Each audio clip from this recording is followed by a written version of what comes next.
Oh, I'm tripping at the time it is now. Hey y'all. Hey y'all. Um, Thank you for coming back to my live. Hopefully we can get somebody in here with us live tonight. I'm gonna drop the link so anybody that wants to hit the link can feel free to hit the link.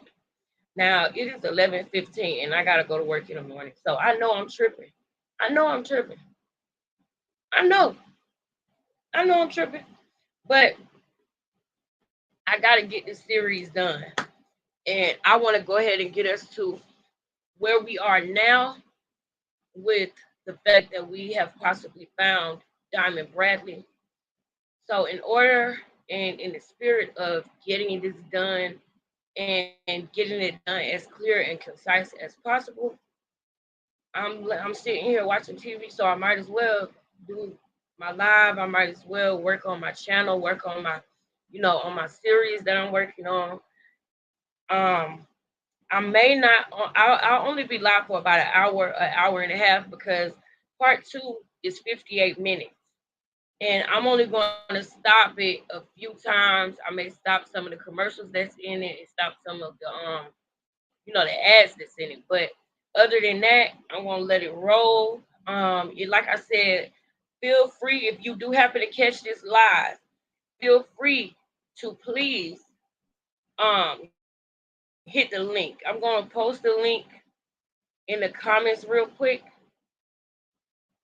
because if anyone wants to hit the link, you can. I know this is kind of off guard. I ain't let my girls know I was going live, because it was kind of like a spur of the moment thing. I was just like, let me just go ahead and do it. I just got out of the shower.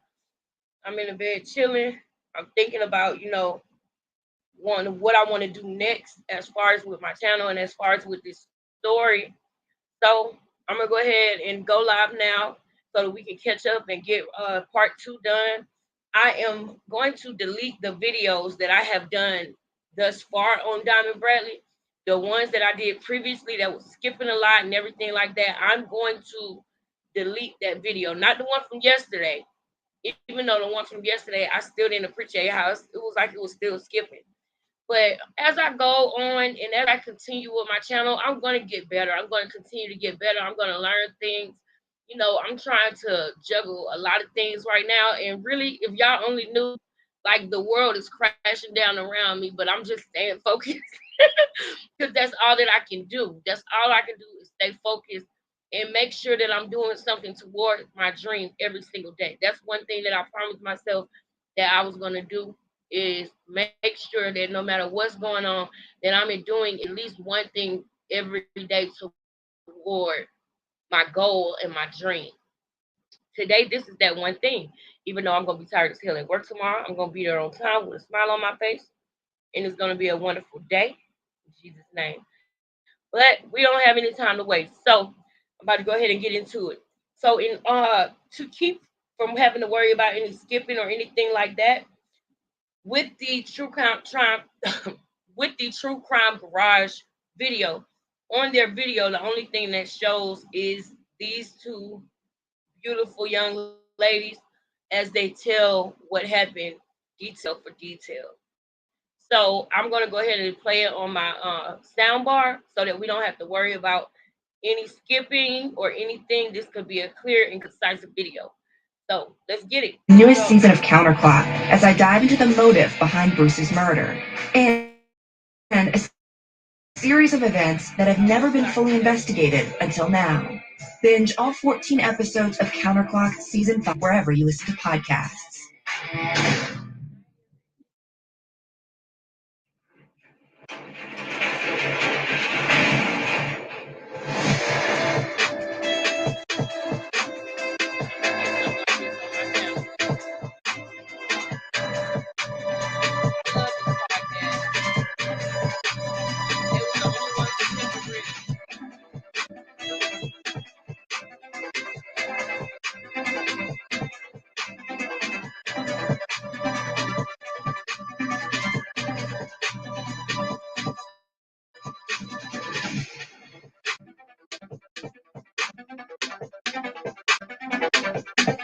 Welcome to True Crime Garage. Wherever you are, whatever you are doing, thank you for listening. I'm your host, Nick, and with me, as always, is a man with a reminder that the kitchen closes at 9 p.m. sharp. Here is the cat. I'm showing up with the intensity of Lamar Jackson. It's good to be seen. Good to see you. Thanks for listening. Shout out to the replay game. Anybody that could be possibly watching this video. Hopefully my girls catch it live. I know I ain't text my girls to let them know that they is. But I didn't know that I was going to go live. And it just hit me. Just go ahead and do it. Today we are very excited to be featuring Downtime Wheat Beer from Bulldog Brewing Company in Northwest Indiana, not too far from Wolf Lake Memorial Park. This delectable, unfiltered beer has hints of clove and banana. Downtime is made with some of the finest barley, malt, and wheat, brewed to refresh after a hard day's work. Garage grade 4 1/4 bottle caps out of 5. And let's give a big shout out to our friend Nikki from Anaheim, California, for helping us fill up the fridge this week. If you want to help us fill up the fridge next week, go to truecrimegarage.com and click on the pint glass. Yeah, BWERRUN Beer Run. If you haven't picked up the Colonel's book, you need to do so. I recommend it on Audible. I absolutely loved it. I thought Kevin Pierce, that his name, that narrated it, did a great job. Fabulous. And you can find his book. Just go to Amazon and search Nick Edwards. That's spelled N-I-C. You won't be disappointed. It's the best true crime read of the year for this guy right here. That's enough business. All right, everybody gather around, grab a chair, grab a beer. Let's talk some true crime. I got some sweet tea.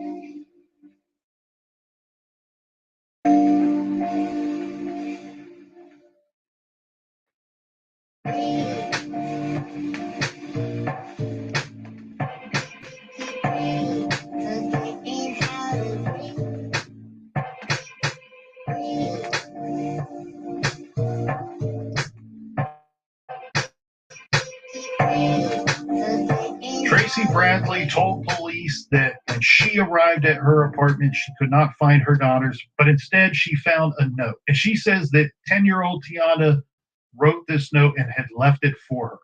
Tracy says when she gets to the apartment on Friday, she finds this note sitting on the back of her couch. She was able to produce this note for investigators and hand it over to the Chicago police.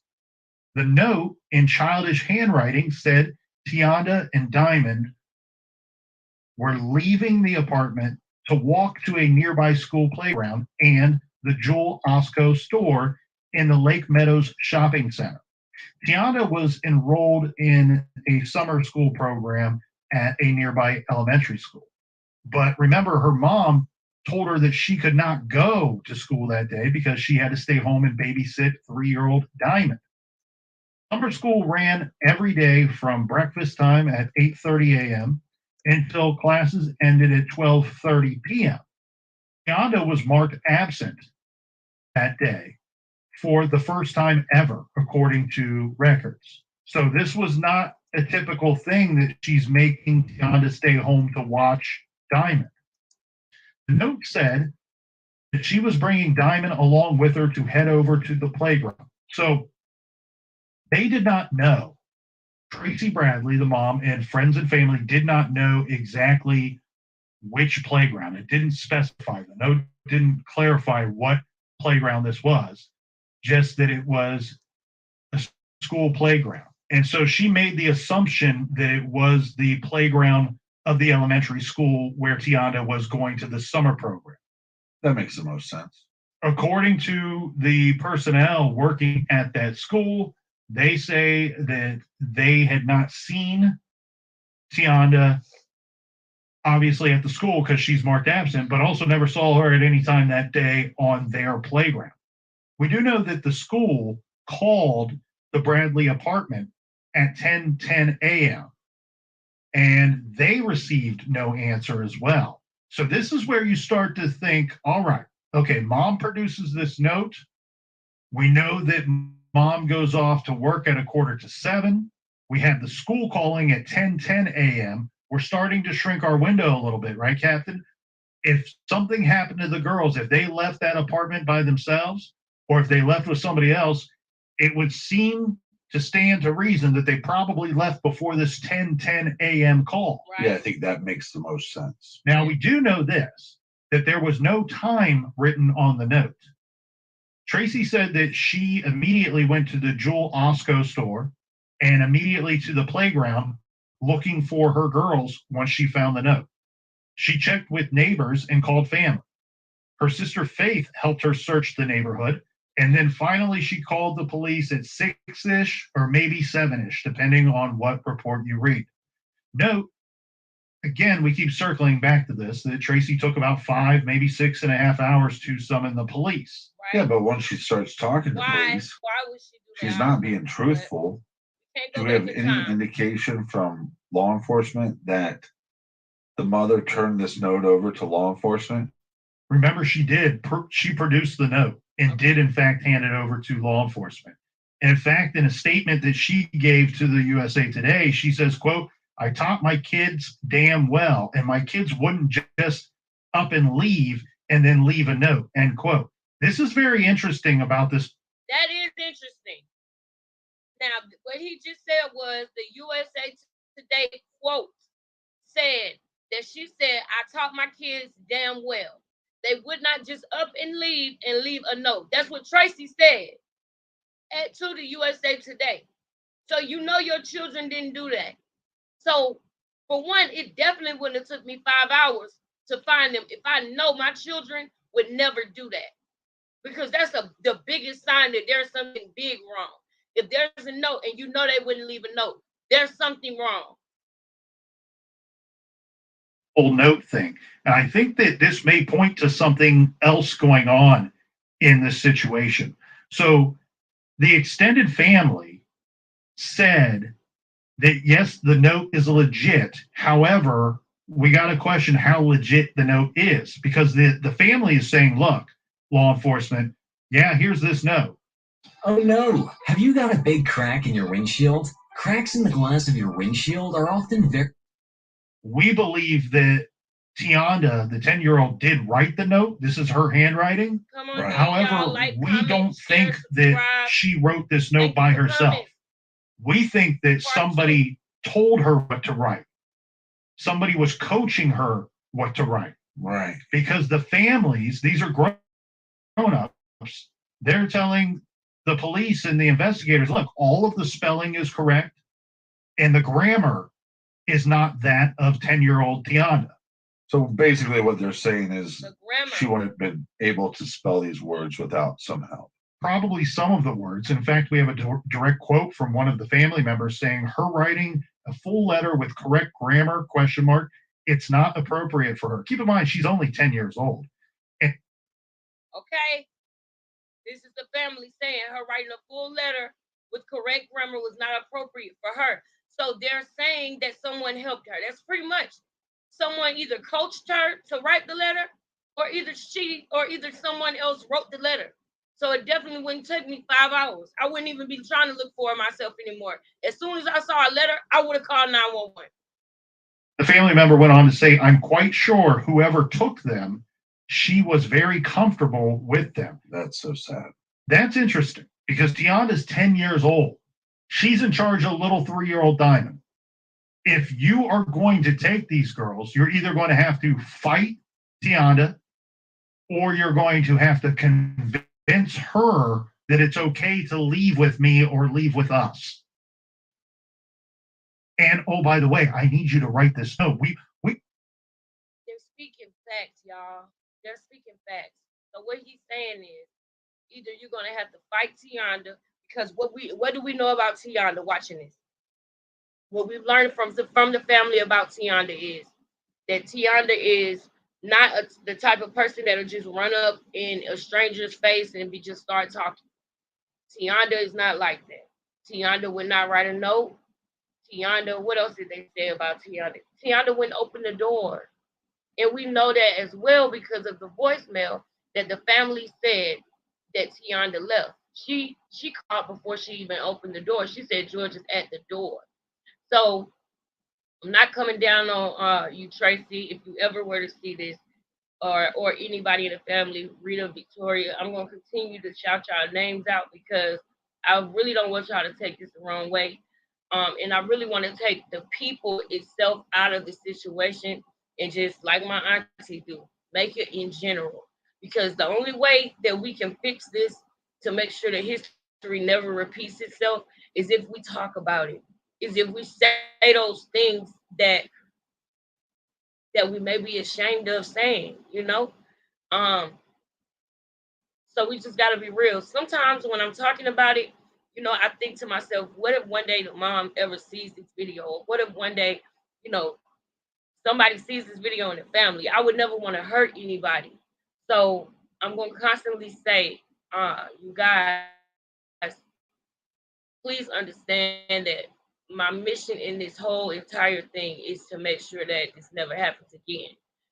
Because I do know women who have been afraid to call 911 or afraid to call the police because they were either afraid of DHS coming to try to get their kids or something, or they may have been afraid to call 911 when somebody was having an overdose or something because they was scared they would go to jail because there might be drugs around or something.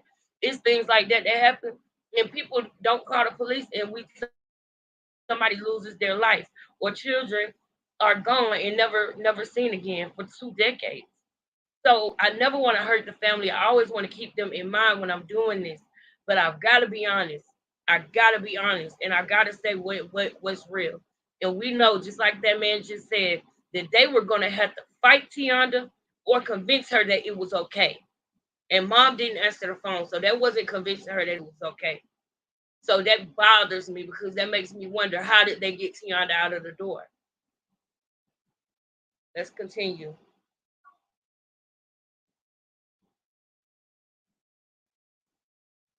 We should probably leave a note for mom when she gets home and she doesn't find you, in case she gets worried, so she won't worry. I'll have you back to the apartment in no time at all, but just in case mom comes home, let's write her out a nice little note. But their aunt had more to say about this note, right? Correct. Remember, she's on the Nancy Grace show talking about the note. Sheila says, I had told the investigators early on when I first arrived on the scene that if that note was written, that it was coached. She was coerced, meaning Tianda, and she was told exactly what to write. Nancy Grace says, why do you say that, Sheila? Sheila responds, well, because Tianda had access to her mom's cell phone. Remember, Tracy's at work with her cell phone. And Sheila goes on to say Tianda had access to her grandmother's phone number and other families' phone numbers. And we also found a letter that Tianda had written about 6 months prior to that, saying that grammatically, the structure of the previous note, previous letter, was nothing like the one that was left that day on the couch. We have a family member, and this is backed up later by other family members, and all the while, Tracy is saying the same thing. My kids don't leave notes for me. If they need to get a hold of me, they call me on my cell phone. Right. If they can't get a hold of me, they call grandma's number. They call other family members' phones. This is the way that things went down in our apartment.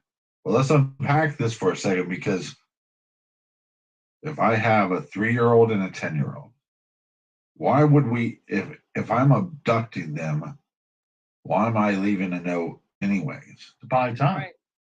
If you're, I mean, I understand why you want them to call their mother, because you can't control what that 10-year-old's going to say. You can't say, call your mom, and oh, by the way, don't tell her it's me that's here. Right. Don't call your grandma, because I can't control what you're going to tell your grandma on the phone. I get why there's no call made to the mom or the grandmother, but it seems odd to me that somebody would. Happy kids are successful kids. When you choose a tuition-free K-12 powered online school, you join more than 2 million. Coach them into writing a letter that I don't see how it buys you much time. You're not thinking like a criminal. You're not thinking like somebody that needs to hide something that would be very bad for them to be caught with. Right. So if the child writes a note, instinctively, most parents are going to go, darn kid, left the house, told them not to leave the house. They went to the playground. Makes sense. Kids go to the playground all the time. Went to the nearest convenience store. Makes sense. Kids go to the convenience store all the time. Guess what happens with most parents at this point in the ball game? They don't pick up the phone and call police. They go to the playground. Right. They don't pick up the phone and call police. They go to the store. Right. Now you've just bought yourself some time, and you're probably wanting to get those kids as far away from that apartment as you can, or conceal them, because you do know at some point that people will be looking for these children, and it won't just be mom anymore. It will be law enforcement. For the people who were in the previous video, the one that was skipping, that I privated it. I'm not going to delete it. I'm going to private it because I need to go back to it just for one little part. It just made me think when he said conceal them. Remember the trunk? They found hair that was a match to Tiana's hair in the trunk. When he said you're going to want to get them far away from the apartment as possible, or you're going to want to conceal them. I didn't hear part 2. This is my first time hearing it. The people that you do not want to find you with these kids. Well, it makes more sense because, like you were saying, the 2 locations. Exactly. Yeah, I mean, but that's a pretty high level of sophistication, don't you think? I don't know. I don't know because it's because of the 2 locations. Hey, if I put multiple locations, they're going to go look at the playground. Then they might go to the convenience store. And then if they're at the playground or if they're at the convenience store and they can't find them, they might be going, oh, well, maybe they're back at the playground.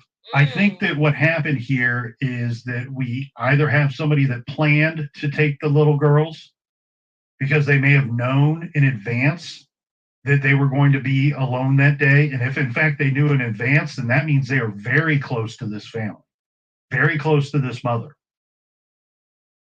Could even be working in cahoots with the mother. The other thing you have here is if somebody didn't plan it prior to that morning, or Tracy's at work with her cell phone, because Tiana had access to her mom's cell phone. Remember, Tracy's at work with her cell phone. And Sheila goes on to say Tiana had access to her grandmother's phone number and other families' phone numbers. And we also found a letter that Tiana had written about 6 months prior to that, saying that grammatically, the structure of the previous letter was nothing like the one that was left that day on the couch. We have a family member, and this is backed up later by other family members, and all the while Tracy is saying the same thing.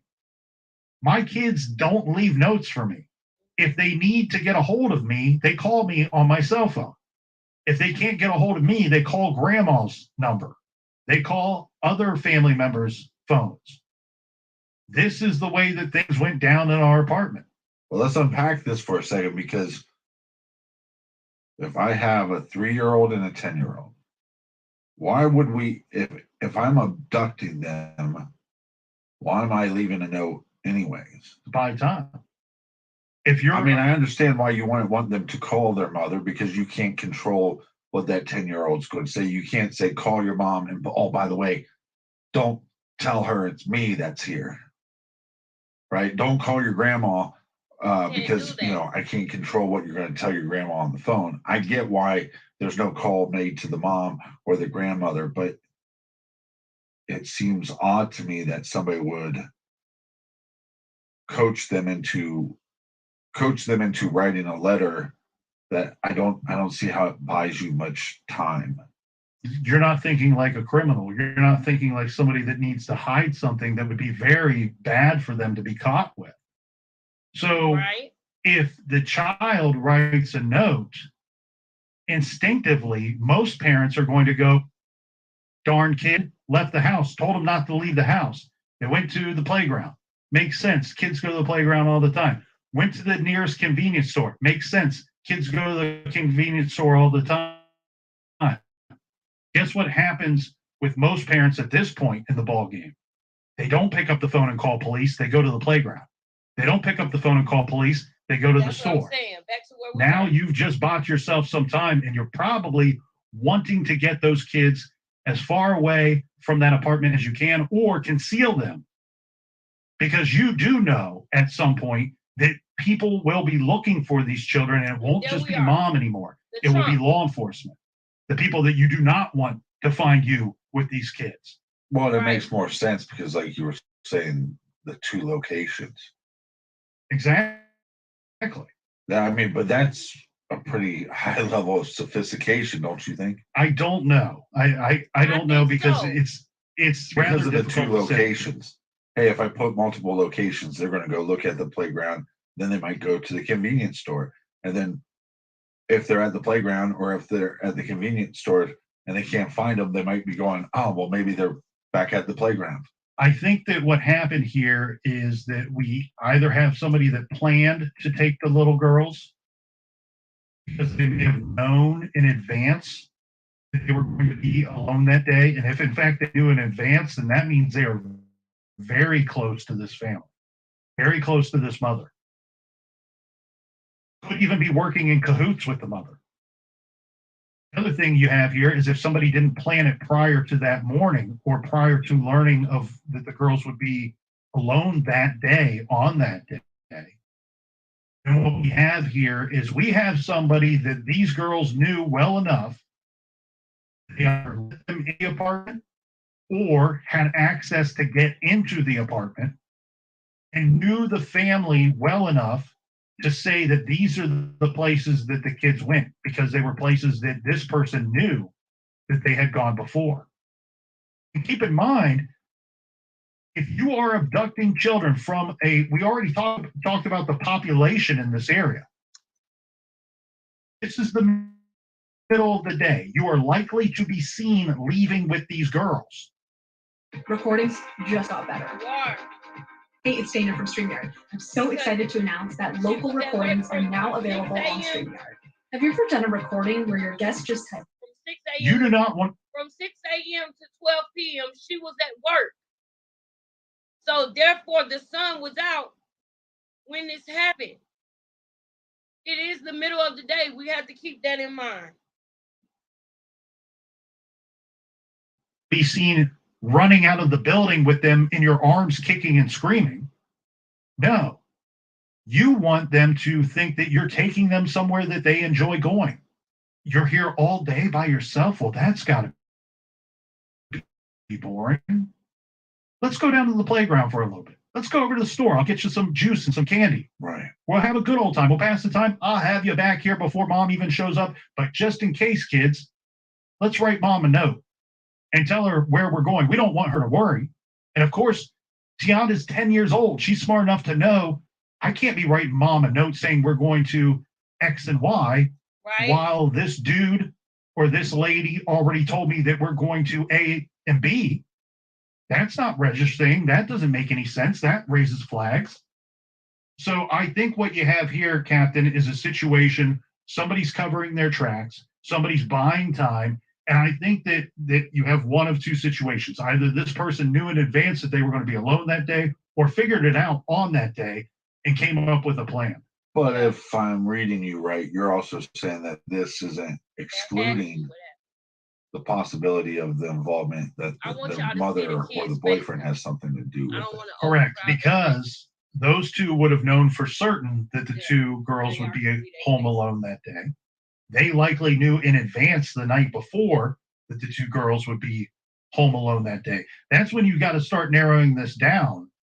Okay, was it somebody that spotted the mom and the boyfriend leaving and figured out, oh, there's kids alone in that apartment? I don't know if it's 4, 3, 2, or 1 kids. I don't think that's what happened. But there's kids alone in that apartment, and I'm interested in that. Or there's very few people on this list that would have known prior to that morning that there would be kids left alone in that apartment. And if there was some plan put in place in advance, then you have to believe it can be traced back to one or multiple people that in that small group that knew the day before or even days before that the girls might be home alone that day. The police very astutely, Captain, made Tracy write this message, the same little note, over and over and over again, because they wanted to decide if Tracy had wrote this note and tried to pass it off as Tianda wrote the note. Eventually, the note is sent to the FBI for analysis in comparison to other writings by the little girl. Now, I know how suspicious everybody probably is of Tracy at this point, but this is just fact, people. Tracy is the mother. The FBI came back, and according to their experts, they concluded that Tianda did in fact write that note. So she did write it. Further, they concluded that Tianda's fingerprints were on the note as well. So the note is legit. I side with Sheila, our champion, and the extended family that say that this note was probably coerced and coached by somebody else. So it was beginning to look like Tracy's story might have been spot on. Tianda decided to take her little sister with her and left her mom a note. Okay. But again, you have to say, was this coerced? And I think that it was, based off of everything that all of the other family members are saying. I think one of the reasons why this case has been covered, like you said, it was covered in the Oprah magazine. In the Oprah magazine, the Oprah publication, is the more you learn. Everyone said I should go to a traditional university, but I chose WGU. Their online RN to BSN degree is perfect for working nurses like me. I'm able to use my experience to move through courses faster. And about the events, the more you learn about the people involved, the more questions you have. Right. It feels like you don't come to like a dead end where a question is solved. In perfect scenarios, okay, law enforcement is telling us that the 10-year-old wrote the note, but that doesn't tell us if somebody helped her, somebody coached her. We know from family members that the main line of communication would have been through cell phones, not just to the mother, but also to the grandmother. In that same Oprah Daily article, you have one of the slightly older daughter of Tracy's. Her name is Rita. Listen to this quote. She says, "We never in our lives wrote a letter for our mom. If we needed to get a hold of mom, we called her on her phone." Now, listen to this. We know, according to Tracy Bradley, what she told law enforcement. She said to law enforcement, "Look, I left my little ones home alone that day, but I told them don't open the door for anybody, and if something comes up, call me. Right. Just call me." Well, something must have come up, because later in the investigation, we find out that Tianda did call Tracy Bradley while she was at work. She did. However, Tracy didn't pick up the phone. It goes to voicemail. Facts. So a few days after the girls vanished, Captain, Tracy gave her cell phone to her mother. Her mother's name is Mary Bradley. It's unclear why she gave the phone to her mother, but her mom had the phone a few days after the girls were. Wait a minute. Tracy is the mother, just in case anybody has not seen this or is not up to date. We are talking about Diamond and Tianda Bradley, the Bradley sisters that have been missing for 2 decades.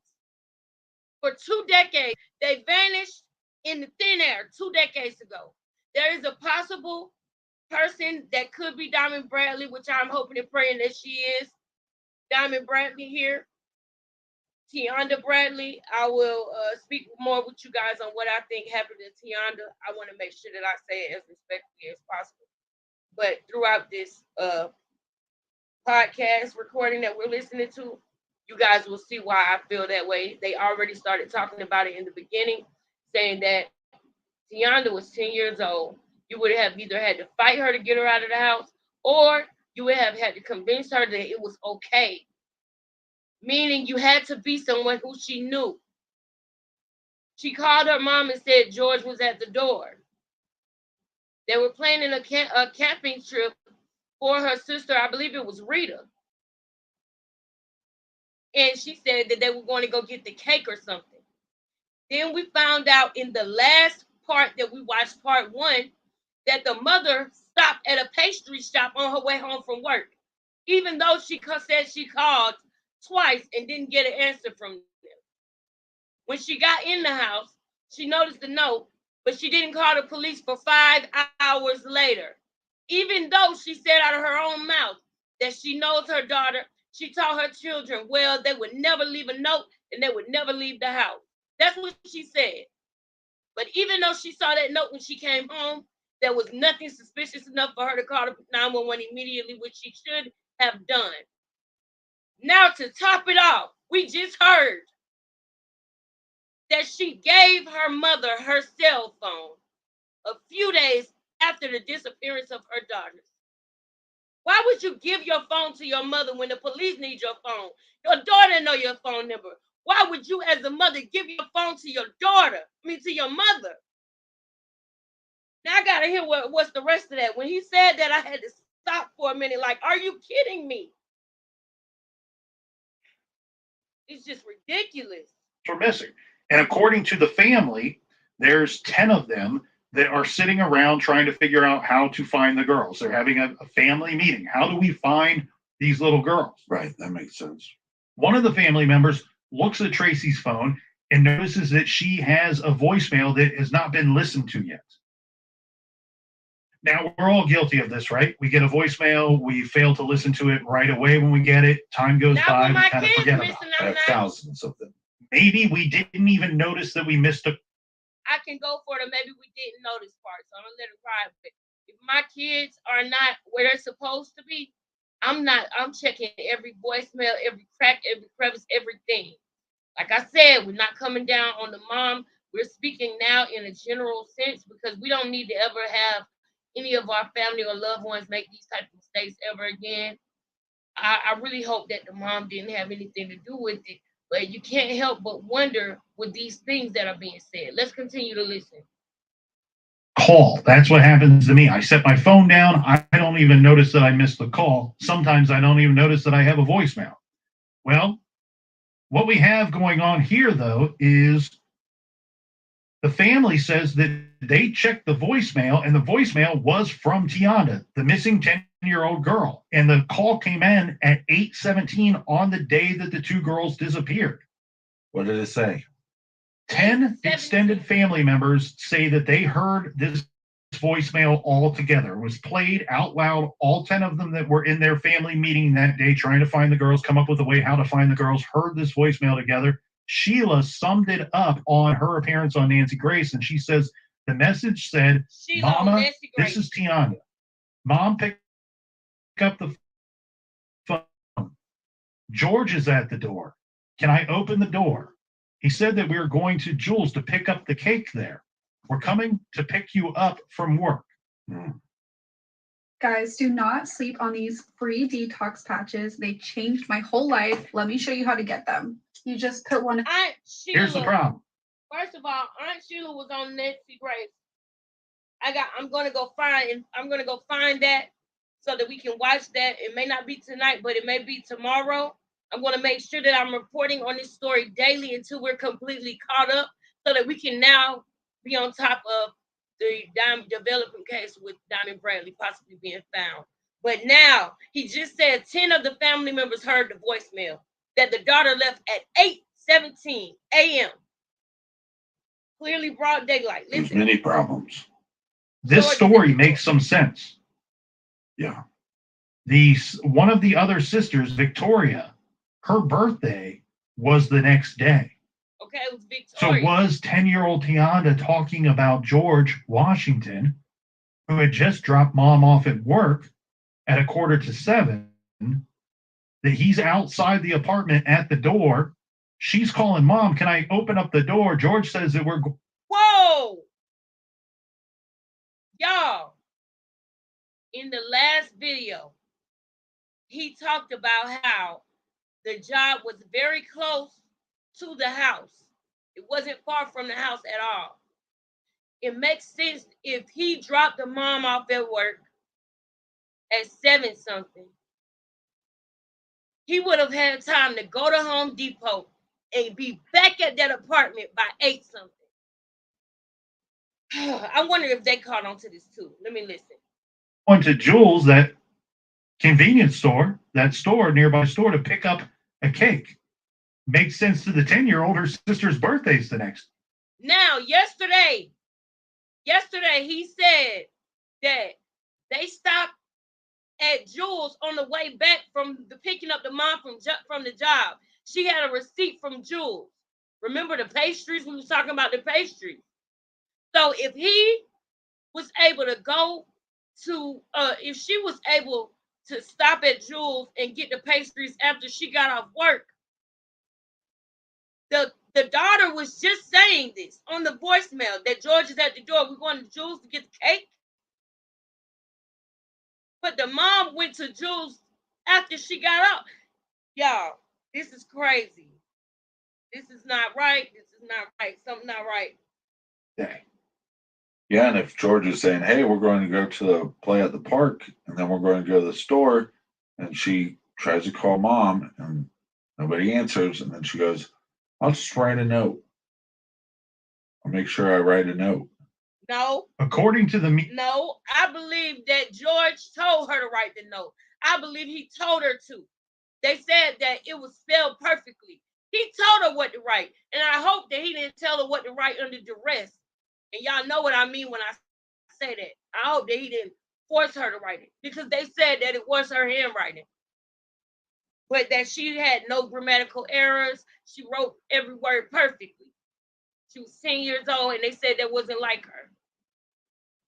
Media captain, this voicemail somehow got erased. So the Chicago Police Department has never addressed how this happened. According to the family, the voicemail got erased. Y'all tell me straight up. If your kids missing, not only did you tell 4 different stories to the police, not only did you give your mother the phone, your cell phone, while your daughters were missing, but then the one voicemail that you got of your daughter, the one voicemail that you got gets deleted. My uncle to this day still got my auntie Emily on his voicemail. Still to this day. She passed away 2 years ago. According to police, they said they did hear the voicemail and somehow it got erased. Right. If 10 members of a family all tell the same story, I have no reason to believe that they're lying. Well, we don't have to question them, because we do have the Chicago Police Department saying we heard the voicemail. They heard it as well. It sounds to me like the voicemail got erased once the phone was given to the police department. You know, sometimes when you're talking, I should pay a little bit. Why, after the police hear the voicemail, does the voicemail get erased? And like I said, excuse my frustration. It's been 2 decades. We cannot come down on the mother and beat her up. But if I find out or I get feelings that she had something to do with this, I'm not going to hold back vocally, because it's not right. Now, if this was just a bunch of dumb mistakes that she made, if she was battling an addiction, if she was battling depression or anything, and she wasn't in her right mind, then it's not okay. But I still have to speak about the facts of the case. Why did the voicemail all of a sudden get deleted after the police got the voicemail? When the police heard the voicemail, then the voicemail gets deleted, but all 10 of the family members heard the voicemail and it was still fine. But when they notified the police of what they heard, and then the police heard it, then it gets deleted. Tracy, the mother of Diamond and Tiana Bradley, that doesn't make sense. That wasn't right. And I feel like your family covered up for you, like we always do in the African American family, brushing things under the rug and stuff. And these girls still out here missing 2 decades later. We don't know what happened. More attention. Hey, you don't know how you missed that, and apparently the Chicago Police Department does not know how the voicemail got erased. They never addressed this publicly, other than to say that they heard the voicemail. Yeah, but I wonder if it's one of those things, if it's played so many times and you don't hit save every time, if it just goes away, who knows? You got to get one of these digital forensic people in your big giant police department there in one of the largest cities in the United States to help you work a phone. Yeah, but does it even matter? If 10 people from the family know what it says, right, you're right, and law enforcement knows what it says, then George has a lot of answering to do. Exactly. As a wise man once said, you are absolutely right. Yes, George has a lot of explaining to do, and I need to know what was said. I need to know what was said. And now, where is he now? As you pointed out, the problem with this case is that it's a large equation, and there's a different argument for each item that we look at in this case. And here we have what. If it's anybody in here at all, if you don't mind hopping in the comments and just telling me what you think. Am I tripping? Do y'all agree with me? Like there's something not right with the way that Tracy handled things, who is the mom of these beautiful girls. It just doesn't make sense. And where is George Washington? George Washington is the boyfriend, the person who she said was at the door. Where is he now? Why did the voicemail get deleted? We think is evidence of who we should be going after. However, we learn that there are in fact two Georges. What? It's two Georges. It's two Georges. Huh? It's two Georges.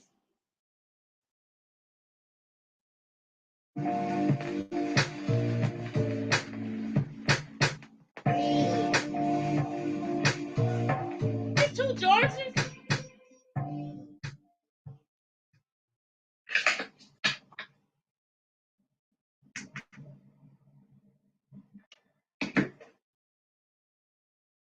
In New Orleans 2012, Bruce Kachira drove to an address someone had given him that didn't exist. It's a commercial, y'all. I'm going to turn it down while the commercial go until they get back on track. But that's crazy. It's two Georges.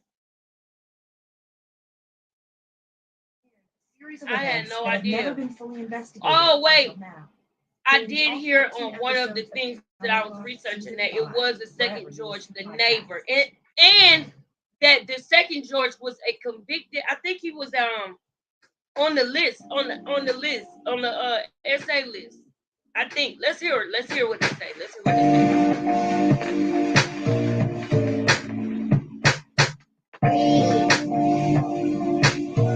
All right, we are back. Cheers, mates. I want to thank everybody that has been signing up and subscribing to Off the Record. Much appreciated. Colonel? I would like to point out here, Captain, that this Thursday, May 25th, 2023, is National Missing Children's Day. National Missing Children's Day has been commemorated in the United States on May 25th since 1983, when it was first proclaimed by President Ronald Reagan. It falls on the same day as International Missing Children's Day, which was established in 2001. I think I did hear that. And in fact, I think I did hear that. He was known by a nickname. Was he a convicted of any child P or SA? Because I think I heard that he was convicted of that, of child P or SA. Let me know. Been before Tianda and Diamond went missing. And we have partnered up with our good friends over at the National Center for Missing and Exploited Children in a fundraising effort to bringing kids home. If you would like to join us in our efforts, we ask that you go to the following web address: give.missingkids.org/True Crime Garage. There is a page set up there for listeners of this show, and let's join in this effort together. And hopefully we can bring some children home. There'll also be a link that you can click on our website, truecrimegarage.com, and we'll share all that stuff on social media. So if you're not following us, you can do so. Instagram, Facebook, Twitter, all that stuff at True Crime Garage. Tall cans in the air there, Captain. Cheers. Now, as we heard in Tracy's fourth story to the police, her on again, off again boyfriend, George Washington, came over sometime around 3 a.m., maybe 4 a.m. that morning on that Friday. The two spent some time together, and then Tracy got ready for work. Mine too. George drove her to her. Ashley, true crimes, it really breaks my heart as well. And then also, I'm going back and I'm researching this case and I'm bringing it back to the forefront, of course, because you know that we possibly have a diamond. We possibly have diamond. At first I did not believe it. At first I thought it was a hoax, especially because it was a lot of people coming out saying that they were these people or something. But it was a lot of people coming out saying that they were the child of this person or whatever. So it was a lot of that going on. So at first I just brushed it off. But it's a lot of things that are going on with the Diamond Bradley situation that makes me know that that girl may be a missing person or she could possibly be Diamond Bradley. And I want to get into that. So before I do, I want to make sure that I go all the way back so that people know what this case is that we're going to be studying. Job and dropped her off at work at about 6:30, 6:45 a.m. that morning. Now, we do need to tell all the wonderful listeners out there that, yes, in fact, George Washington was Diamond's father. So, when you first met K-12, our commitment was to help you get where you want to. We hear this voicemail evidence. Real quick, Gasly, how do you feel about Tracy in this situation, the mom? How do you feel about the way she handled things, the way that, things went down? How do you feel about that, Gasly? Drop down. Did George head right back to the apartment to take care of his little girl for the day while mom was at work? No. Remember the voicemail? Right. George is here. Should I let him in? Was George playing the good, responsible father taking care of his child? Nope. Not according to Mr. George. George agreed to come in for questioning with police. Before we get into George coming in and questioning, I want to address Gasly's comment. I wanted it to be true. Let me highlight your comment, baby. I feel the same way you do, Gasly, about this. I wanted it to be true as well, and I don't understand why they're saying that it could take 6 months to a year. Then I heard 6 months to 5 years, and I'm like, all this new technology we have is 2023. We're getting ready to go into 2024. It should not take that long, and I really want the girl and the aunt or the mom to go and do a ancestry test or something. Because that is the main thing that we're going to be talking about. We're just going back so that everybody is caught up, but we are going to follow the Diamond Bradley case. But let's get through this. Thank you so much for your comments. Anybody feel free to like, comment, sub, share the video. All right, let's get back into it. Sat down for a series of interviews with police. He spent 2 entire days being questioned. George told police that he never went back to the apartment, never saw the girls that day, nor did he participate in the searches for the girls when Tracy discovered that they were missing. He said it wasn't his problem because he did not believe that Diamond was his child. It wasn't his problem. In fact, he said that he and Tracy had argued about who the father was, and he insisted on taking a paternity test. So it sounds to me, Captain, like we may have found out after the girls are missing that he is, in fact, the father of 3-year-old Diamond. Well, congratulations, George, that you didn't come back to watch your daughter. Right, now look or the what daughter happened. that you weren't claiming. But where were you? Did Exactly. somebody see you? Do you have an alibi? Where did you go? Well, and as said, he was questioned for 2 days, and then George lawyered up after that. And we had said earlier that I think it's hilarious. Can't pay for their own kids, but hey, I can pay for a lawyer. Well, exactly. And if you couldn't pay for the lawyer, who helped you get a lawyer? Is the first thing. Because I heard Tracy ended up getting a lawyer too. She got legal representation as well because they said they kept her too long questioning her. But They felt that way for a reason.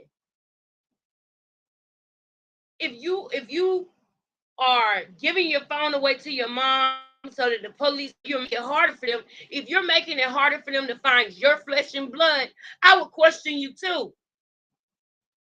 It's 20 years ago. We can't beat nobody up, but we can discuss the things that they should have discussed then instead of brushing it under the rug. Maybe things would have turned out different.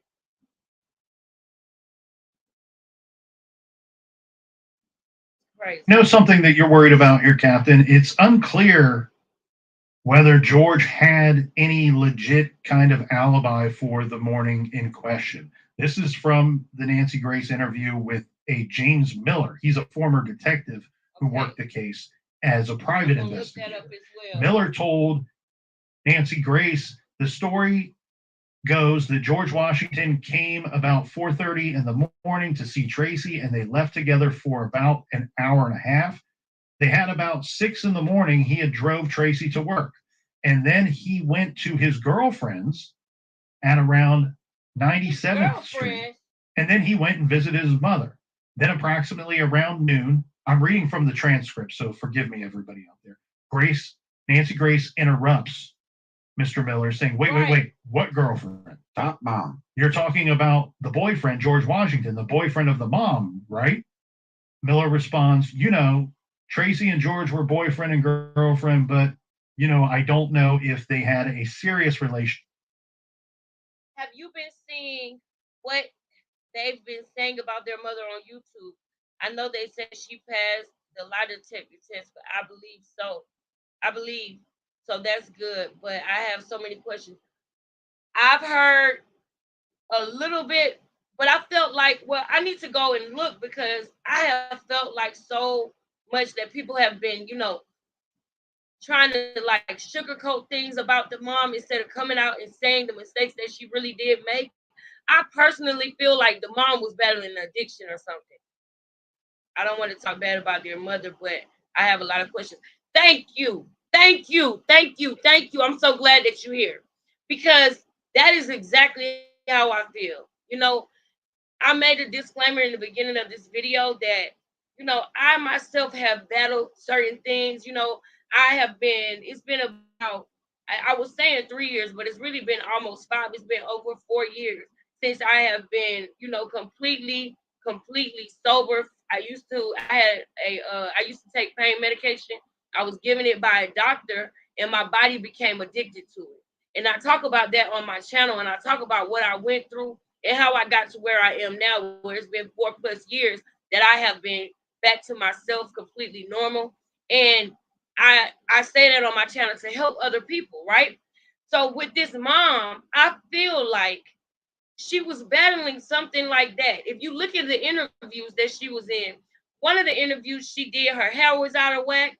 The other interview, it was like the news showed up at her door and she had her head like this and she was fanning them away. Then one interview, she was like, my babies, they need me. And when we watching all of these things, back then people may not have noticed it because the woman is beautiful. Back then people may not have noticed it. But if you look now at the visual that they just recently did, she's standing beside her sister. And you could tell that she did battle some type of, well, I can't say that for a fact. But what I'm interpreting, I feel like that. But I don't want to talk bad about the mom either. So I hope that if any of the family ever sees this, that they yes, that's what they said. They called her a crackhead. And it sucks, it sucks that they calling her that. But I feel like if this would have been addressed 20 years ago, then things would be looked at different. But now it's gonna blow up because it's something that never came out until now. Thank you. Thank you so much. So I'll briefly speak about that. So when I was in high school, about I want to say about 19 because I had already had my firstborn son. This was a time when Future was just coming out. I always talk about that because I'm not saying that it had big influence on me, but it was in the music too. and people were taking Zans and Percocets just like for leisure, not for every day, but just like when we would go to parties or something. And then there was a time when I got prescribed the pain medication. And once I got prescribed the medication and I took it for like about 8 to 10 days, then it became something that I started doing every now and then. And then people started selling on the street more and more, and we would take it at parties. And then it just became something that I started doing to numb myself rather than something that I used as I needed. So my body became dependent on it. And I did go through it. I went through it for about 5 to 7 years. I want to say I went through that. And I'm including the time that I just had started. So the actual addiction where it was bad was about 3 or 4 years. But in total, with me even having taken one for the first time, it was a 5 to 7 year span. And I eventually, when things just like was not working in my life, when I realized that I had hit a brick wall, I wanted to change my life, and not just for myself, but for my kids.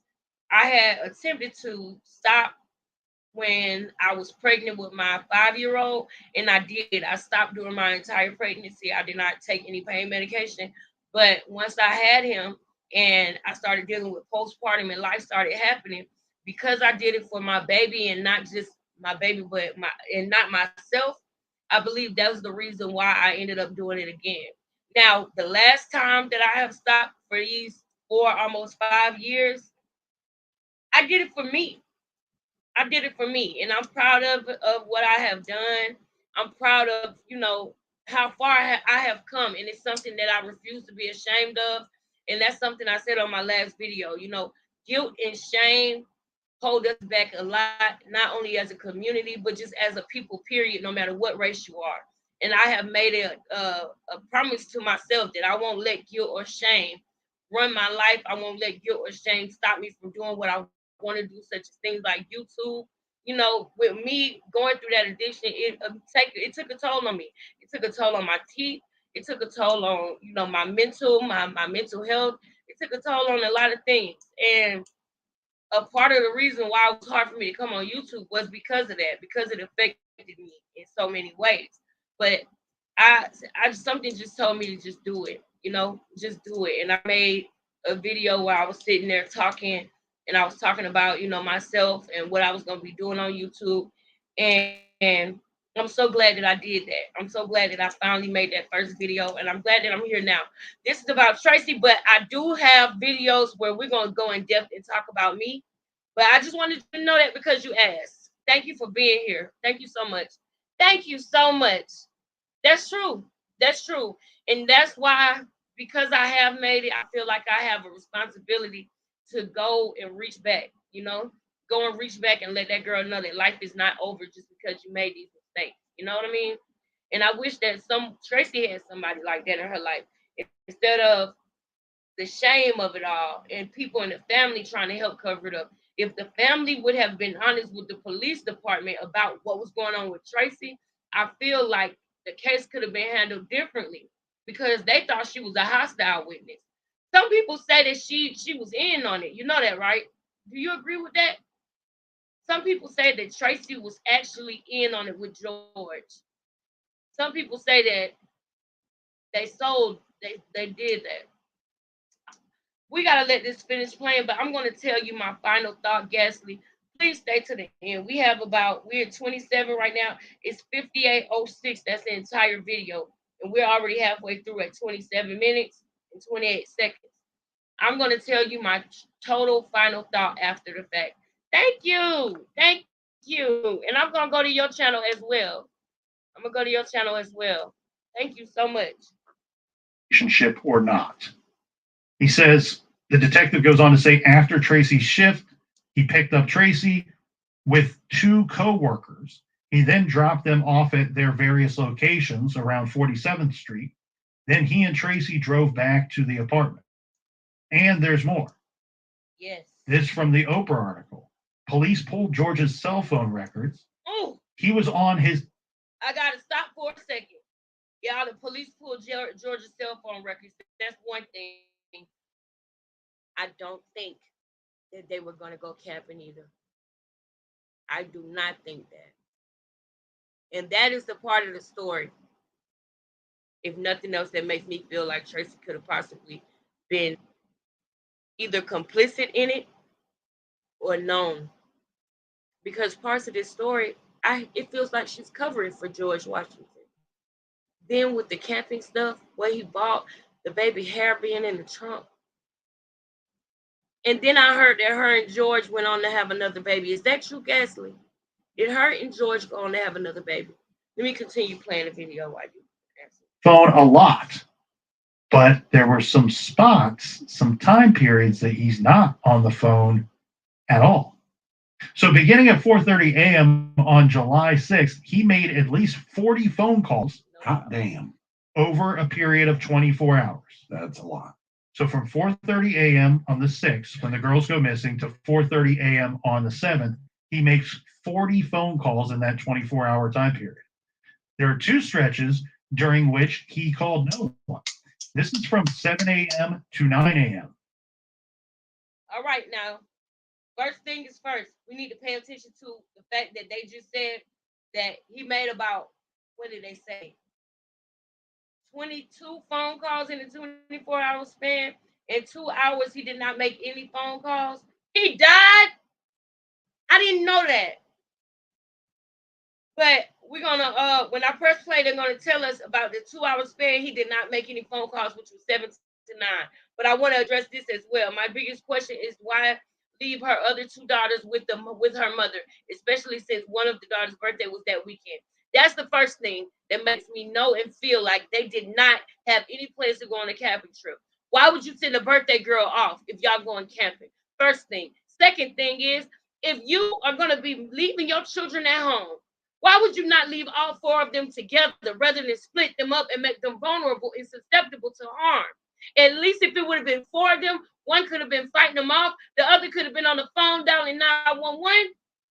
Rita and Victoria were older than the 10-year-old Tianda. Between Tianda, Rita, and Victoria, they could have protected Diamond, because that's who I feel like the real prey was, Diamond. And I feel like Tianda was a casualty because Tianda did not trust people. Tianda was not just going to go for it. Tianda called her mother when that man was at the door. She called her mother. So however he got them out of there, like they said in the beginning of it, they either had to fight Tianda or either had to make her feel comfortable in some type of way that everything was going to be okay. They had to do something extra to get Tianda out that door. And I believe the prey was Diamond, and I believe Diamond was supposed to be sold into trafficking. I said it. That's what I think. I think that Tianda had to get rid of Tianda because Tianda seen some things, and Tianda was fighting for her baby sister. Because they all talked about how Tianda was so protective of Diamond. Man, whenever I think about it, it gives me chills. It gives me chills. You can hit the link if you want to as well. You don't have to cam up. But feel free to hit the link if you want. If you want me to, I'll drop it for you. I know. I don't either. It's crazy. It's crazy. Let's continue. It's crazy, man. It's really crazy. Remember, what time did Tianda call her mother and leave a voicemail? A little after 8 a.m. Then from 5 p.m. to 6:30 p.m., he's not calling anyone, but his phone is actively pinging off of cell towers on the far south side of the city near multiple forest preserves. Hey, TikTok foodies, Amazon is clearing its warehouses and all items must go. So we are giving away this and a river. Which makes no sense on why he would be there unless he did something to these girls. I mean, think about it. You have all these arguments whether or not that's your daughter or not. Exactly. And if you don't want a daughter, well, guess what? I'll just kill her. Dispose of the body. We won't have to have that argument ever again. In the last video, they were talking about a paternity test that George was arguing with the mom, Tracy, about the paternity of Diamond. They argued and fought about it to the point where he had to take a DNA test. That's why he just said that. And especially if we're talking about just the month prior, Captain, that we have the mother saying, look, this is your daughter, and she's filed paternity lawsuit against you. Yeah, because if you don't stick with her, you're going to be paying child support. Or in some cases, you just pay child support anyways because you're not married. No, I didn't And so, hear that. what are you doing in these woods, Mr. George? I did not you hear chopping that. down a cherry tree? Well, and I know Right. that all the listeners are saying, but hold on 1 second. I'm gonna pause this. I'm about to put my Instagram account in the chat. And if you don't mind DMing me where you saw that at, if you can remember. Secondly, everyone that is watching, I want you guys to pay attention what they are being said right now. What is being said right now.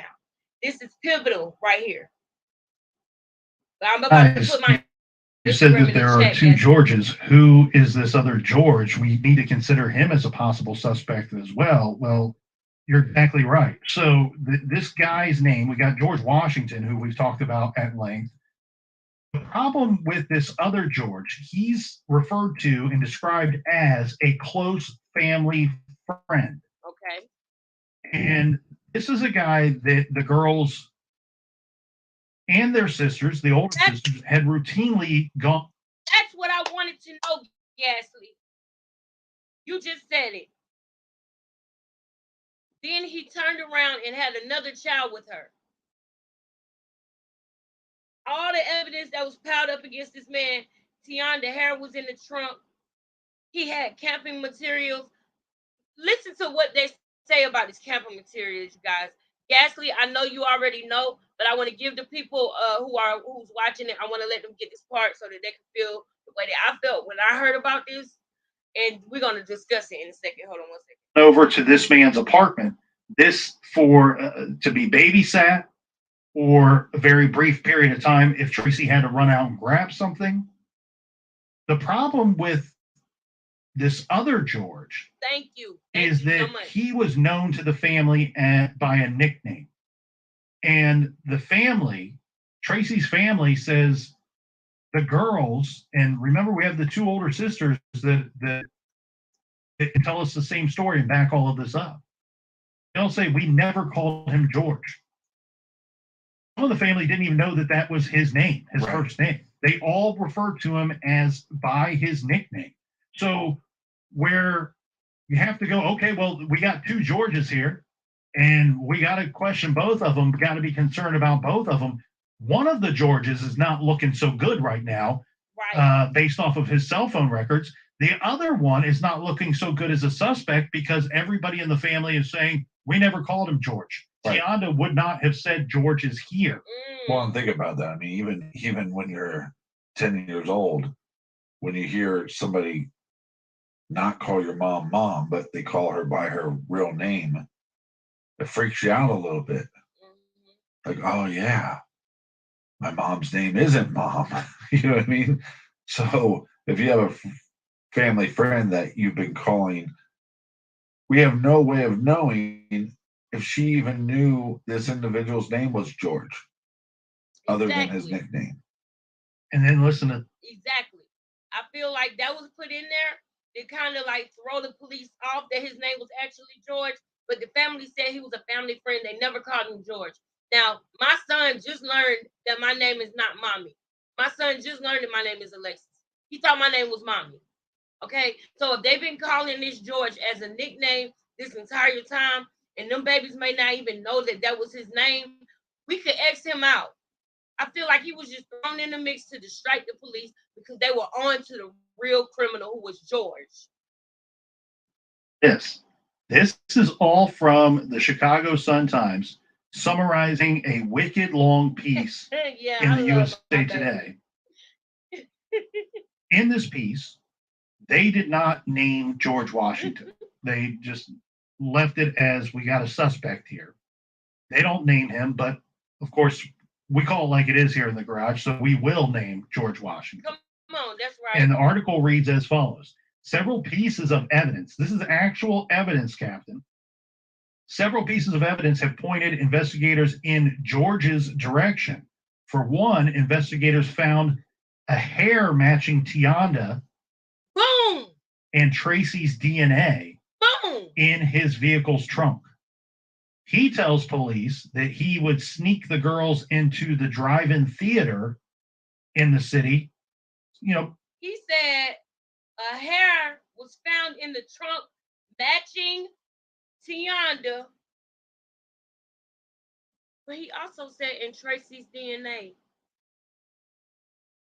I wonder what part of her DNA was in it. Was it a nail or a hair or fingerprint? What was it that was part of Tracy's DNA that was in the trunk? Tracy, something's not right. I'm sorry. I got to say it. Nobody else did except for Gasley. put them in the trunk, sneak them in. The whole family goes and watches a movie in George's car. We do that so we don't have to pay for the two little ones. That sounds a little bullshitty. Well, the problem with this statement, he said that the reason why the child's hair was in the trunk was because he takes them to drive-in movies sometimes, and sometimes they don't want to pay for the kids, so you tell them to get in the trunk.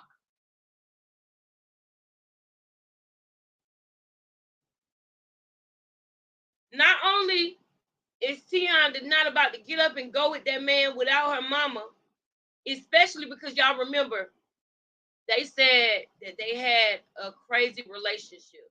Like they were fighting things like that over the paternity of the baby. Now we already see how the mom is. You know, you are the company that you keep. He could have possibly been going through something similar. Something was not right with them, okay?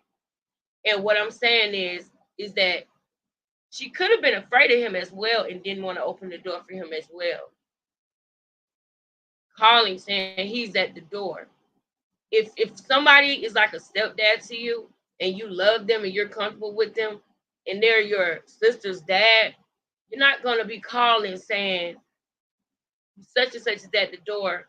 You're not gonna be afraid, and you're not gonna feel the need to call or leave a note. So in it's no way, shape, or form do I feel like that baby ever got in that trunk. Not for a movie, not for a cake, not for nothing. Now let's hear what else happened, because this is the part that breaks my heart the most. Because this is what tells me that. This is what tells me what I said I thought yesterday about Tianda. is not does it just sound like bullshit, it smells like bullshit too there, because the investigators are pointing out, look, the closest drive-in at the time is in the suburbs. It's not in the city. Yeah. And then to back that up, Tracy's family saying, we've never heard of Tracy and the girls ever going to a drive-in movie theater. Yeah. So that story doesn't seem to hold a lot of water. Oh, shit. Then George offered up to law enforcement conflicting stories about his actions on the day that the girls went missing. More bullshit. 4 teenagers and 3 neighbors on that day said that they saw him setting fire to something in a 55-gallon drum in his backyard garage. So he's got an unattached garage to his home. He lives about 10 miles south of the girls' apartment. We have, according to this report, 7 people that say on that day they saw him burning something in a 5-gallon drum, not in his backyard, in the garage that's located in his backyard. Then we have some of... Most people, when they're burning something, when they're burning trash or burning leaves or anything, they would not burn it on the inside. It's too risky and too dangerous to burn it on the inside. They're saying that this man was burning something in a 55-gallon drum around the time that the girls were missing, not outside, but inside. Who burns something? Who burns trash inside the house? Who burns leaves inside the house? Whatever he was burning, he didn't want anybody to know what he was burning. Those people saying that they saw him at some point putting a barrel into the trunk of his car. and driving away with this barrel. Now, George, as we said earlier, is a welder and a machinist. He claimed that he had never burned anything in a drum or even had a drum barrel. But again, police are saying that they have persons that are saying that there was a barrel, and now, after the girls are missing, this barrel is missing from his property as well. Well, I'd really love to know his explanation for the cell phone payments. Exactly, yes. Freedom. Freedom is why I love doing apartment deals, just like the one you're seeing on the screen now. And the good.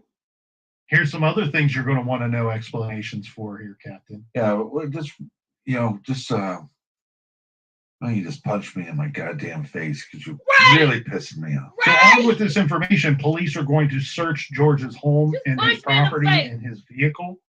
And George said that he gave the investigators and surrendered the keys to his car and his house. Now, investigators are saying in his garage, they found recently purchased rubber gloves, contractor trash bags, and bleach, all from a Home Depot, that investigators think could have been a way of cleaning up after the girls went missing. Police have the receipt for the purchase. So they go missing on the 6th. On the 7th, George bought contractor trash bags, gardening gloves, and protective neoprene gloves. When police searched his home several days later, they find the receipt, and there are 5 bags missing from the roll, and the gardening gloves were not found at all. Come on now. Come on now, y'all. This is what I mean when I say a lot of people did not want to come down hard on this mother because they felt bad for her because, they didn't want her to look bad. And I feel like because of her being so ashamed and afraid of DHS being called, there was something going on to make her not want them to be called or involved. The only thing that would have happened if they would have took her kids, if her kids would have got lost and she called DHS immediately, she may have had to fight for her kids, but she would have got them back. But if you have a drug addiction and you get DCSFS in your life or DHS in your life, and you got an addiction, then no, you're probably not going to get your kids right back. So that was the only thing that I was holding on to, was that maybe she was an addict and she was afraid for them to take her kids because she knew that they would quickly see that she was an addict and that she left her kids alone all the time. But now we're talking about a 55-gallon drum with stuff being burned on the inside of the house, neoprene gloves, 5 of the 50-gallon bags missing, the drum missing, the gloves missing, and you go on to have a baby with this man. There's no way you didn't know what was going on and you wasn't in on it. It's no way. I wish that I didn't have to say that, but nobody else did. It's 20 years later.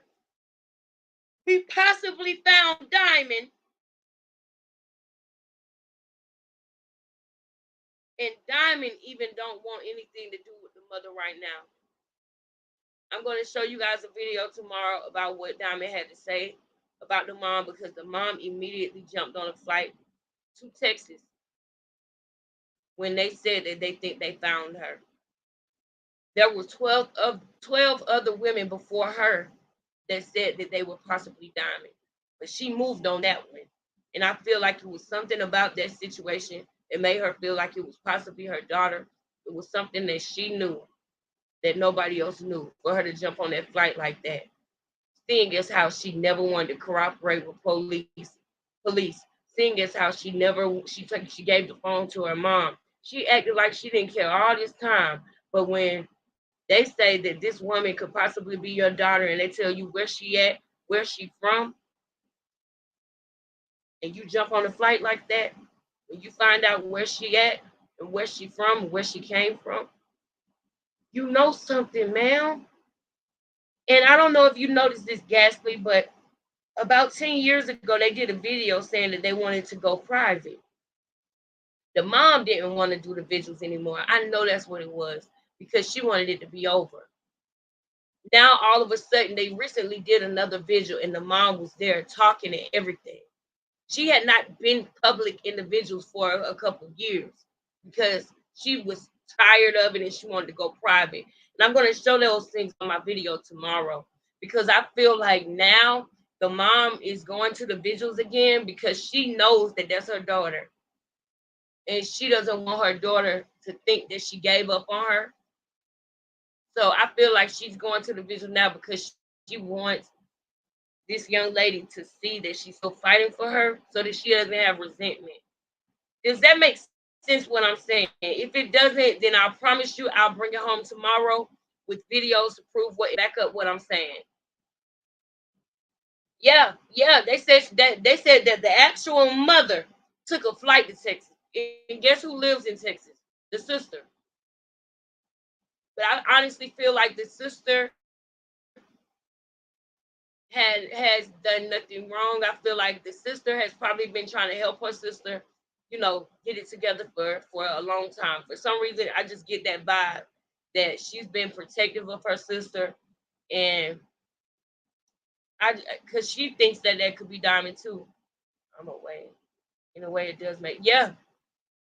We're gonna go deeper into what I just said tomorrow because I know that with everything I'm saying, I want to actually show and break it down so people can see where I got my conclusions from, where I'm drawing them from. Thank you so much for being here with me, talking with me, and commenting. All right. And shout out to the replay game for whoever sees this. All I ask that you do is just like, comment, make sure you share the video and subscribe to the channel if you like the videos. Remember, we have reports that say that he burned something in a 55-gallon drum, which then other witnesses say that they saw him loading this drum into his car and that he left for about 45 minutes and he and his car come back to his home about 45 minutes after leaving with this 55-gallon drum. I have a big issue with George when he says, I didn't even own this barrel. So these eyewitnesses are just making that up. Right. You see what I'm saying? Like it becomes way more suspicious because it's like, right. I would even buy, I don't really know what they're talking about. Maybe I own one. I don't remember what I did with it. Anything other than that never existed. I never had one of those. I don't know what you're talking about. Well, and there's other proof too to back up some of these eyewitnesses' stories and statements. Police found burn marks at the top of his garage. Right. Smoke, heat, fire rises. And the witnesses say he was burning something not in the backyard, but inside the garage of his backyard. And later, police find burn marks on the rafters and the ceiling of that garage. And why would you do that? Because you would want to conceal what was in that barrel. And remember his prior statements to law enforcement. I did not have a 55-gallon drum. I did not burn anything. Somebody burned something in this garage. Exactly. Well, there's a lot of other people that police look into, but it's hard to turn away from George Washington. And then the other issue becomes because the mother isn't being. Okay, guys, I'm going to show you how I got this awesome high-tech smartwatch for free. I'm not even kidding. In the last 15 minutes, That honest with anybody, let alone law enforcement, it makes you wonder: is she a part of this, or is she just dumb and kind of covering up for him or trying to protect him in some way? Or some of the stuff too, you wonder, Captain, is she? Shout out to Aunt Sheila. I do believe it. Who do you think it could be if it wasn't George? I feel in my soul like it was George. I do. I feel like it was George and Tracy. At this point, I mean, even if Tracy didn't physically do anything wrong, her just knowing makes her guilty. And it makes her just as bad, just as guilty, actually worse. Because these are her babies, these are her daughters. Who do you think it was if it wasn't George? We're gonna let these last 16 minutes play. Go ahead and play out. because I do have to go to work in the morning. But please believe we're going to be back at it tomorrow. With now that we know the story, we're going to jump more forward to updated things and what's going on with the person who could possibly be Diamond. Because it's whole lot with that situation. But we're going to go through it piece by piece so that we have a very clear understanding of what we are seeing right before our eyes. Is she smart and just preoccupied with the fact that her kids are missing and might an emotional wreck, very distracted? So, but let's kind of piece all this together. What we do have here is suspicious behavior and movements. I do remember a man finding out he wasn't. I thought that there was a man who was claiming Tianda, but I'm gonna have to go back and listen to the thing about the man finding out he wasn't Tianda's dad. I did hear something like that, but I want to be for sure that it wasn't Diamond and it was Tianda that they were talking about. George Washington. Tianda leaving a voicemail for her mother saying that George is at the door. So this is somebody that either through the door vocally identifies himself as George to the kids, or I don't know if there's a peephole or if there's a way for the children to see outside of the front door to the apartment, and she is visibly identifying this person as George to her mother on the voicemail. If it's not George Washington, there's a lot of coincidences here pointing to him. Exactly. Right. And too many so that I think that this has got to be the number one suspect. And we do know that at some point there were several people that pushed and pushed and pushed for prosecutors to charge George with the kidnappings. And they decided that there was not enough concrete evidence to charge George Washington with anything. But then I want to point out a few things that we've all. I heard that the paternity test determined that he was Diamond's dad. I heard that the paternity test determined he was Diamond's dad. And I thought that they took it before the girls were missing, but they found out after the girls were missing that it was his daughter, that Diamond was his. Because they did talk about that in part 1. Some children or one child at her school said they saw her that morning. Yep, talking to a man at the playground. Yep, I believe. And they said that the man had on all black. I know what you're talking about. We're gonna go into that as well. Let me go ahead and write that down. We're gonna go and we're gonna find that story where they talk about the man at the playground. And we are going to go into the paternity as well. Because I thought that it was determined that he was the dad.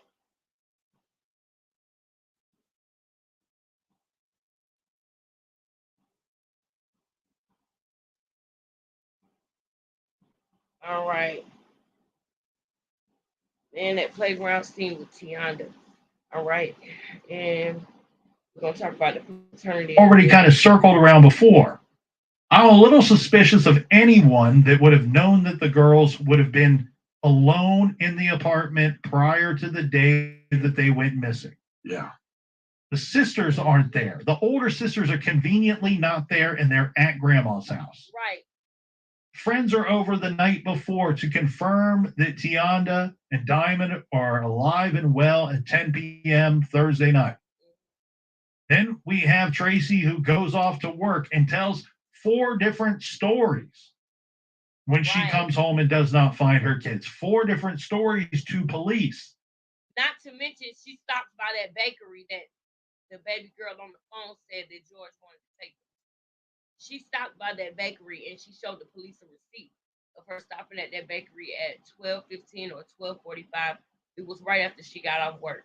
And they were wondering what made her want to stop somewhere, knowing that her daughters didn't answer the phone. Why would you not have wanted to hurry up and get home as soon as possible? And the thing is, I feel like the best person, the best suspect, is probably hiding right there in the shadows of one of these stories, one of Mom's 4 stories to police. So who is missing from 3 of those stories? George. She tells 3 different stories before getting to the 4th story that includes George Washington's name to police. And then Tiana calls saying that George is at the door. George has suspicious behavior. His cell phone record activity looks strange. Knock, knock. Hi there. I'd love to show you what a K-12 powered school is really like. Step inside. Here you can dive into subjects you love. Move as fast or as slow as you need to, and let your learning soar. You'll connect with teachers and classmates. Well. Explore your interests. She also been trying Does to cover mom know? up for Is George. she covering for George? Is she purposely leaving George's name out of the equation early on in the investigation? The other thing, who else's name is missing from some of those stories? In fact, this person's name is missing from all of the stories. Sheila tells Nancy Grace, why would Tracy lie? Well, it's simple, Nancy. And I know and I believe in my heart of hearts that Sheila believes this. I believe in my heart of hearts that Tracy told her this. Sheila tells Nancy Grace, Tracy lied because a family friend, somebody close to our family, who has had run-ins with Illinois Department of Child and Family Services, told her, just go look for your kids. Don't call it in. Because if you tell them that you left your kids, your 10-year-old, your 3-year-old home alone that day while you went off to work, they're going to throw you in jail and or they're going to take your kids from you. Right.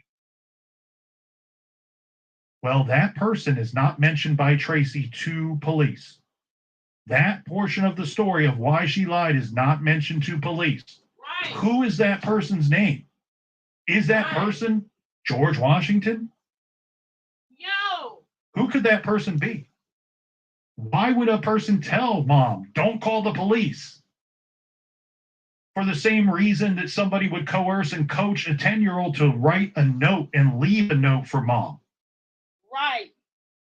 The other thing, too, that we know that happened in this case there, Captain, is Wolf Lake Memorial Park was searched extensively on more than one occasion.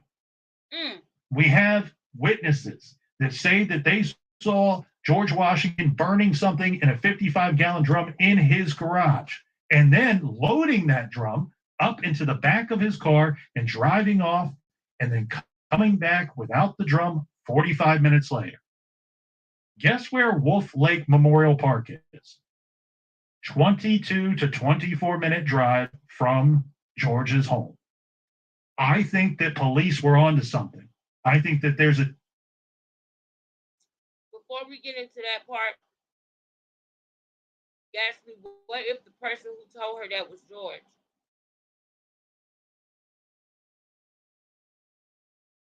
Just saying.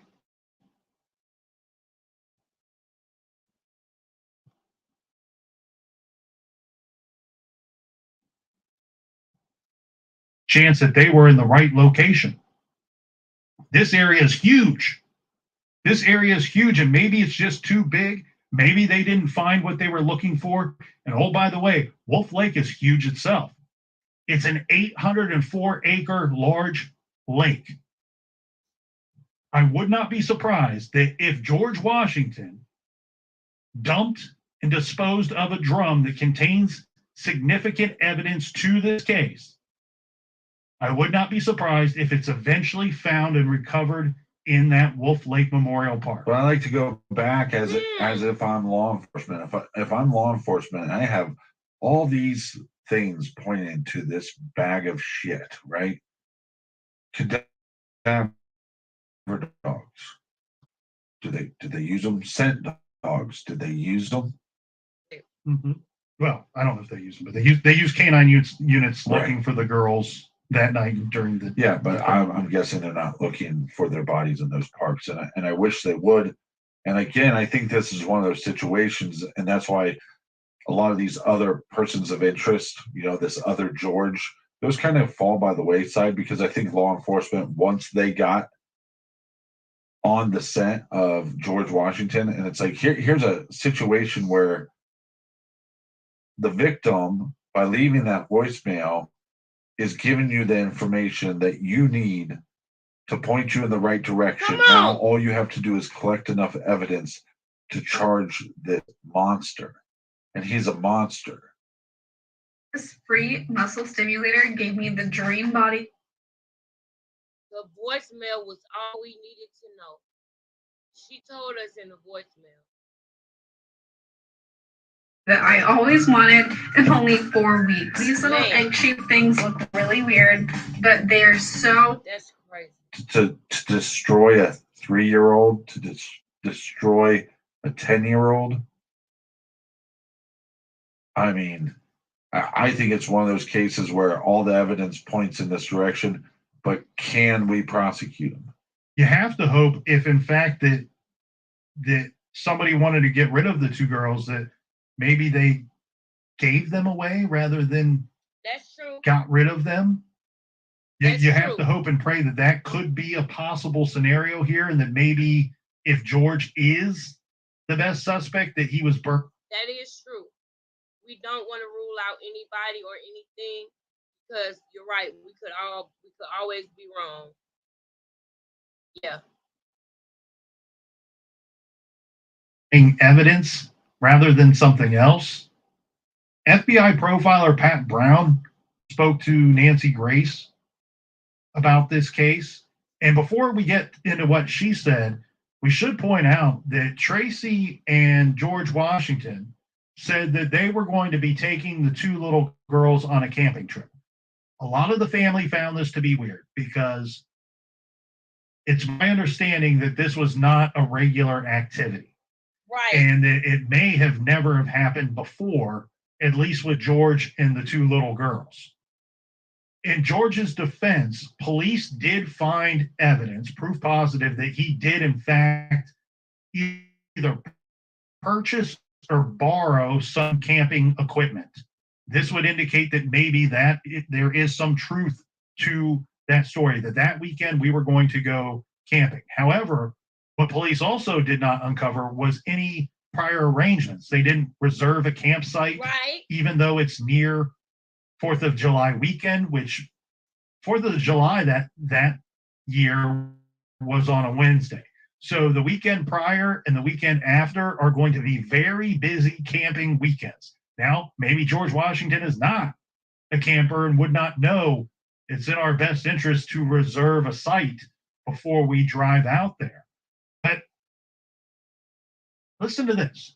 Where they were supposedly going to go camping, or according to George, where they were going to go camping, was in Indiana.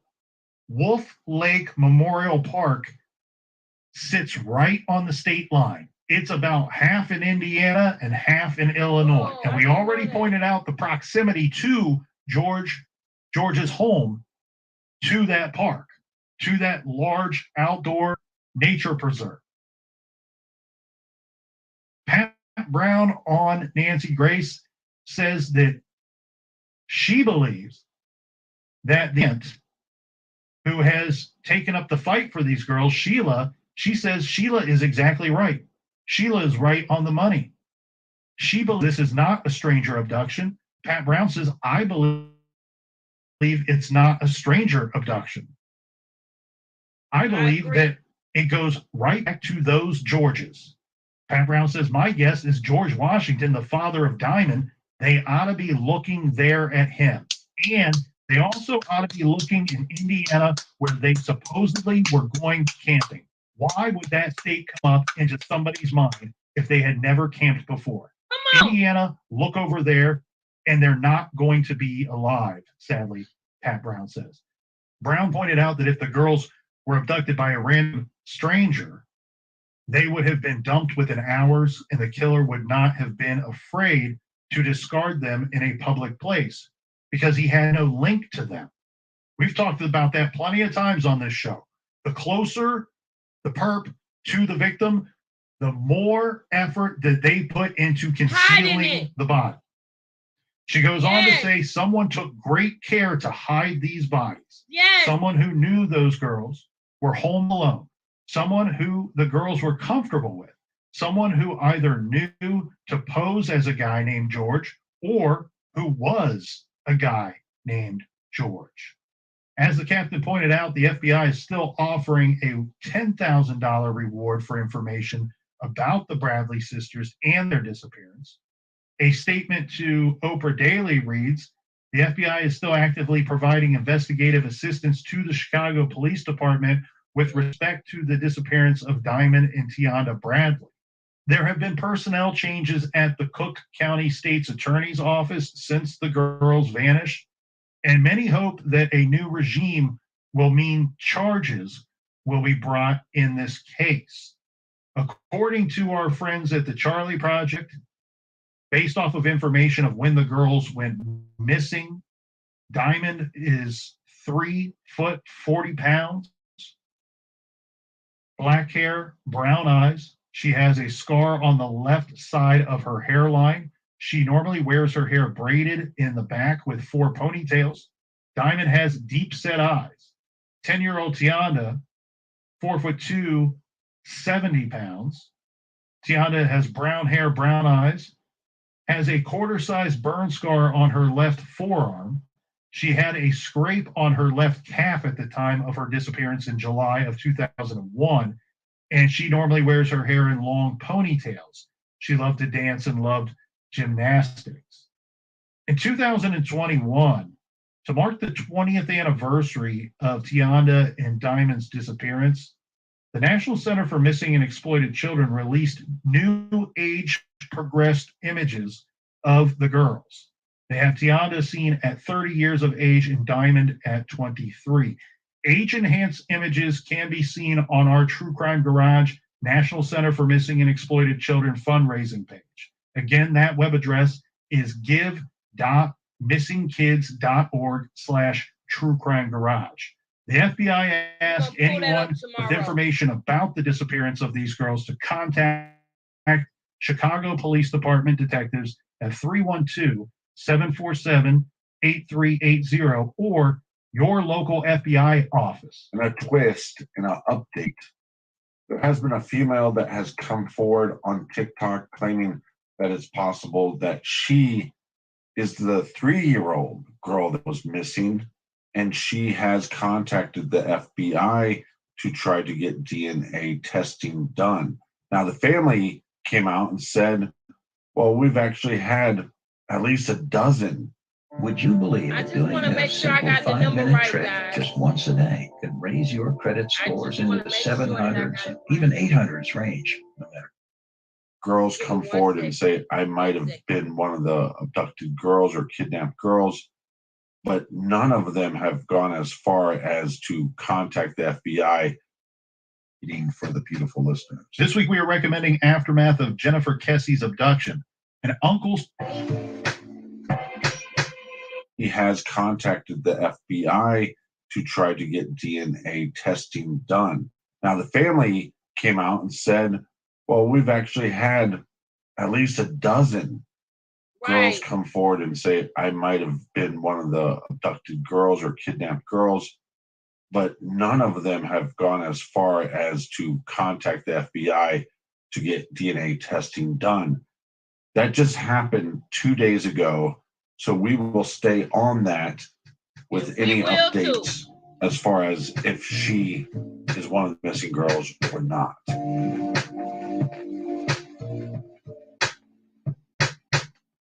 All right, you guys, that's the end of it. Now it's 1:03, so I've got to get to bed because I have to be up very early for work tomorrow. We are going to stay on top of this case. Please like, comment, share, subscribe to this channel. Look out for me tomorrow. We're going to continue our journey on researching what's going on. We're going to look at Diamond Bradley. Remember, they said she has deep set eyes. Remember that, okay? Gasly, thank you so much. Thank you so much, Gasly. Yes, she is. Yep, she definitely does, especially if you look at the mom in that photo where she has the one tear falling from her face. We're going to put them side by side tomorrow. Thank you so much. Thank you so much. Thank you so much. See you in the morning. We'll see you tomorrow, sometime tomorrow when I get off work. Peace.